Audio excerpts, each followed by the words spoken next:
Assalamualaikum warahmatullahi wabarakatuh. Berjumpa lagi dengan kami, yaitu DU Spasi NI AAA. Pada hari ini kami akan menceritakan kisah kehidupan Nabi Muhammad SAW. Dimanapun teman-teman berada, semoga kita diberikan kesehatan selalu, amin ya rabbal alamin. Bagi teman-teman yang sudah mendengarkan kisah ini, semoga kita diberikan hidayah oleh Allah Subhanahu wa taala. Bagi yang belum mendengarkan, mari kita simak kisah ini sampai akhir. Ayo langsung saja kita ke kisahnya, yaitu tak ada manusia yang paling diinginkan manusia untuk dijumpai saat hari kiamat selain Nabi Muhammad SAW. Di hari pembalasan tersebut, Rasulullah menjadi sosok yang akan memberi syafaat kepada umatnya agar bisa mendapatkan balasan syurga. Kehidupan perilaku dan keseharian Nabi Muhammad SAW telah sejak lama menjadi panutan umat Islam. Rasulullah adalah manusia paling mulia di bumi ini, namun seperti manusia pada umumnya, Nabi Muhammad juga harus menjalani kehidupan dengan berbagai ujian. Pengalaman Rasulullah saat menghadapi ujian hidup juga bisa dijadikan pelajaran bagi masyarakat yang saat ini tengah menghadapi beberapa musibah-musibah dan cobaan-cobaan yang diberikan oleh Allah Subhanahu wa taala. Menjadi sosok pribadi yang kuat dan pantang menyerah. Belajarlah dari kisah Nabi Muhammad dan bagaimana beliau mengatasi setiap ujian yang diberikan oleh Allah Subhanahu wa taala. Ketika Nabi Muhammad SAW diangkat menjadi rasul untuk menyampaikan wahyu kepada umatnya, beliau menghadapi begitu banyak kesulitan. Orang-orang mulai menjauhi Nabi, mengabaikan segala ajarannya, seakan Nabi Muhammad dibuang dari kehidupan orang-orang tersebut. Namun beliau tidak pernah membalasnya.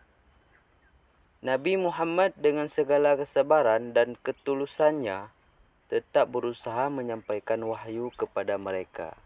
Namun, Nabi Muhammad justru mendapat cemoohan dari kaum Quraisy sebagai balasannya.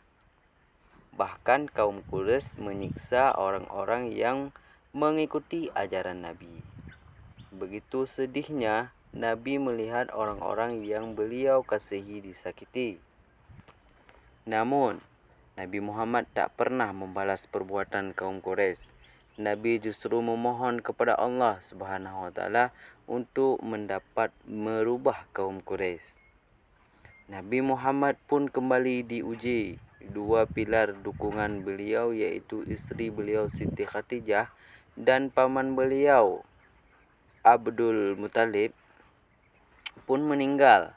Ini membuat Nabi Muhammad begitu sedih. Namun Allah selalu melindungi dan menjaga Nabi Muhammad SAW karena ketulusan dan kebersihan iman beliau.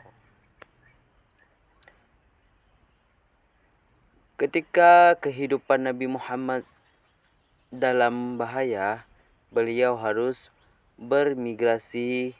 Beliau harus meninggalkan kota Mekah, kota yang begitu beliau cintai. Akhirnya beliau harus meninggalkan Mekah menuju Madinah untuk pergi berlindung dan untuk menjaga orang-orang yang mengikuti ajaran beliau. Ketika di Madinah, Allah memberikan begitu banyak keberkahan kepada Nabi Muhammad SAW. Beliau telah banyak mengalami kesulitan, namun beliau tetap bertahan dan terus menyampaikan ajaran beliau kepada umat.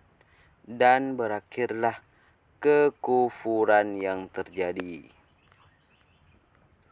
Ada banyak sekali hikmah yang dapat diambil dari kisah Nabi Muhammad SAW karena beliau adalah teladan bagi seluruh umat. Di masa-masa sulit ini, berproseslah untuk terus belajar memperbaiki diri. Berpikirlah secara rasional sebelum mengambil setiap keputusan. Lakukanlah semuanya dengan penuh keikhlasan dan awali semua dengan niat yang tulus. Diriwayatkan bahwa Umar bin Khattab mengatakan, "Aku mendengar Rasulullah SAW bersabda, semua amal perbuatan tergantung niatnya, dan setiap orang akan mendapatkan sesuai yang ia niatkan. Barang siapa yang berhijrah karena dunia yang ia cari atau wanita yang ingin ia nikahi, maka hijrahnya untuk apa yang ia tuju." Demikianlah kisah singkat kisah Rasulullah Sallallahu Alaihi Wasallam. Wabillahi taufiq wal hidayah. Assalamualaikum warahmatullahi wabarakatuh.